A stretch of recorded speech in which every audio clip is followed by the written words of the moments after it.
रे में कहे के माई बहन पर सब गीत गले रखीन रा हाँ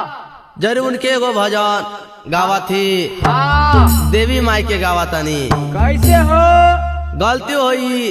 त लइका जान के क्षमा करियो लोगे हाँ है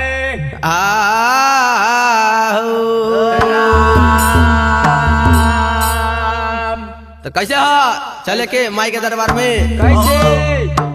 देवी माई के रात बारा भारे देखाला माना लागई ए साखे